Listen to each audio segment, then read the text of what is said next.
अब बात उत्तर प्रदेश की। लंबे वक्त के बाद आज मायावती सार्वजनिक तौर पर जनता के बीच नजर आई। लखनऊ में मायावती ने एक बार फिर अपनी पार्टी की ताकत दिखाई। आज बीएसपी के संस्थापक कांशीराम की जयंती है।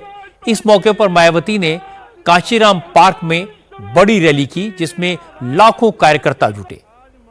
मजे की बात है कि मायावती ने इस रैली में योगी आदित्यनाथ को धन्यवाद दिया, उनका आभार जताया और अखिलेश यादव को सबसे बड़ा दलित विरोधी करार दिया। मायावती ने इस रैली के जरिए अपने भतीजे आकाश आनंद को विरासत सौंपने के संकेत भी दिए। पार्टी के कार्यकर्ताओं से कहा कि वो जी जान से 2027 में बीएसपी की सरकार बनाने के लिए जुट जाएं। आकाश आनंद भी पार्टी का प्रचार कर रहे हैं, इसलिए उनकी मदद लें।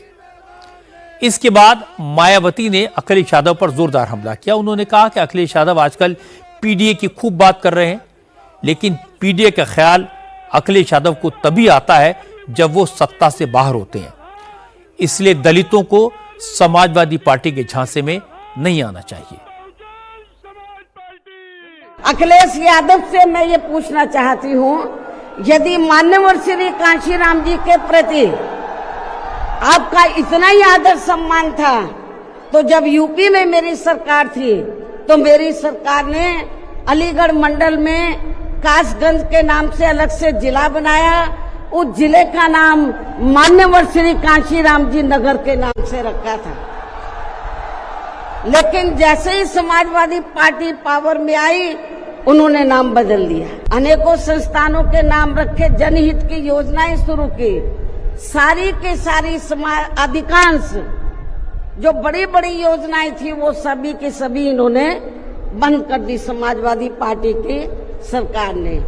ये इनका दोगला या दोहरा चरित्र नहीं है तो क्या है? जब ये सत्ता में रहते हैं, ना इनको पीडीए याद आता है और ना पीडीए के जो संत गुरुओं और महापुरुष है वो भी याद नहीं आते हैं। जब ये सत्ता से बाहर हो जाते हैं तब इनको हमारे संत गुरु और महापुरुष याद आते हैं। तो ऐसे दोगले लोगों से आप लोगों को बहुत ही सावधान रहने की जरूरत है। नोट करने वाली बात यह है कि बीजेपी पर आज मायावती का रुख थोड़ा नरम दिखाई दिया। मायावती ने योगी आदित्यनाथ को दलित महापुरुषों के स्मारकों की देखभाल के लिए धन्यवाद दिया। मायावती ने कहा कि जब यूपी में बीएसपी की सरकार थी तो उन्होंने बाबा साहब अम्बेडकर और कांशीराम जैसे महापुरुषों के स्मारक बनवाए थे और यह नियम बनाया था कि दलित प्रेरणा स्थलों पर टिकटों की बिक्री से मिले पैसे का इस्तेमाल इन पार्कों के मेंटेनेंस पर हो। लेकिन अखिलेश यादव की सरकार ने वो सारा पैसा दबा लिया। मायावती ने कहा उन्होंने योगी को चिट्ठी लिखकर पुराने सिस्टम को लागू करने की अपील की थी। योगी ने उनकी बात मान ली, दलित प्रेरणा स्थलों की हालत सुधारी। इसके लिए योगी का आभार। वर्तमान राज्य सरकार की भी बहुत बहुत आभारी है और इसलिए आभारी है क्योंकि इस स्थल को देखने वाले लोगों के टिकटों का इकट्ठा हुआ पैसा पूर्व की रही सपा सरकार की तरह वर्तमान भाजपा की राज्य सरकार ने इसे दबाकर नहीं रखा है, बल्कि पार्टी के आग्रह करने पर इसकी मरम्मत करने पर पूरा खर्च किया है। जब वर्तमान भाजपा की सरकार से पहले यहाँ सपा की सरकार थी तो सपा की सरकार ने उस टिकट के पैसे को दबा कर रखा, एक पैसा खर्च नहीं किया इनके रख रखाव पर और हालत बड़ी जर्जर हो गई थी स्थलों की। यही नहीं, और भी स्थल थे, पार्क थे, उनकी हालत बड़ी खराब हो गई थी। भाजपा की सरकार ने इस मामले को दिखवाया पूरा, इसलिए हमारी पार्टी उनकी आभारी है। मायावती ने योगी आदित्यनाथ का आभार जताया तो बीजेपी ने मायावती को थैंक यू कहने में देर नहीं की।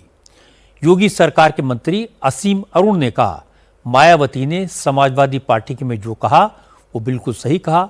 अखिलेश यादव हो, कांग्रेस हो, इन पार्टियों ने दलितों का इस्तेमाल सिर्फ सत्ता पाने के लिए किया और जब सरकार बन गई तो दलितों को दूध में गिरी मक्खी की तरह निकाल दिया। बहन मायावती जी का भी धन्यवाद देता हूं कि उन्होंने आदरणीय योगी जी और योगी जी की पूरी सरकार की आज तारीफ की। सामाजिक न्याय के प्रणेता हैं, जो महापुरुष हैं, स्त्रियां हैं, जिन्होंने सामाजिक न्याय को आगे की राह दी, उनका हम लोग सम्मान करते हैं। इसके विपरीत अखिलेश यादव जी, जितने भी महापुरुषों या स्त्रियों की मूर्तियां वहां लगी हैं जिनका हम सम्मान करते हैं, लेकिन अखिलेश जी ने एक एक ऐसे व्यक्ति के नाम पे कोई भी जिला था, कोई भी मेडिकल कॉलेज था, कोई भी संस्थान था, उसको काटने का काम किया। आज अखिलेश जी, आपसे पूरा प्रदेश देश जानना चाहता है कि आपने कांशीराम जी का अपमान क्यों किया था। और आज जब पूरे उत्तर प्रदेश ने, खासकर अनुसूचित समाज ने आपको हाशिए पे कर दिया है, तब आपको याद आ रहा है कि बाबा साहब की, मान्यवर कांशीराम जी की रैली करें, उनको धन्यवाद दें। ये छल कपट सबको साफ समझ में आती है। अखिलेश यादव को मायावती का कमेंट तीर की तरह चुभा, लेकिन मामला दलित महापुरुषों के अपमान का था, इसलिए अखिलेश ने कोई तल्खी नहीं दिखाई। सबसे पहले तो यह बताया कि कांशीराम को चुनाव जिताने में मुलायम सिंह यादव और समाजवादी पार्टी ने कितनी मदद की थी। फिर दलितों के लिए अपनी सरकार के काम गिनाए। इसके बाद अखिलेश यादव ने मायावती पर तंज किया, कहा कि बीजेपी और मायावती के बीच पर्दे के पीछे जो गठजोड़ कई साल से चल रहा था, लगता है वो अलायंस जारी है।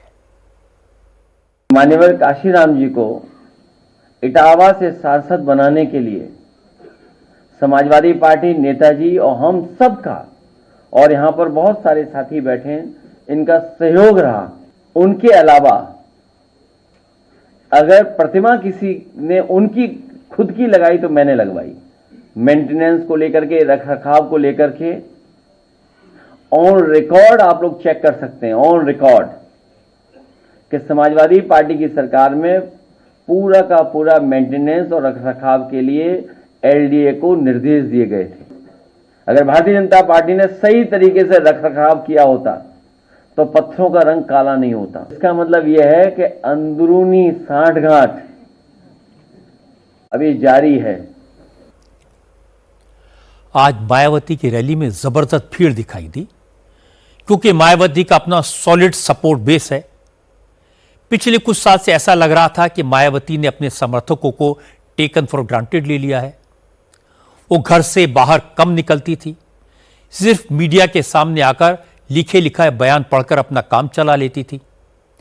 पार्टी की विरासत को लेकर भी अपने भतीजे के नाम पर मायावती फ्लिप फ्लॉप करती रही। नतीजा यह हुआ कि पिछले कई चुनावों में मायावती को हार का सामना करना पड़ा। आज लगा कि मायावती ने अपनी पार्टी में फिर से जान फूंकने की रणनीति बनाई है। आज जिस अंदाज में मायावती ने अखिलेश यादव और कांग्रेस पर अटैक किया, उसमें पहले वाली एग्रेसिव मायावती की झलक दिखाई दी।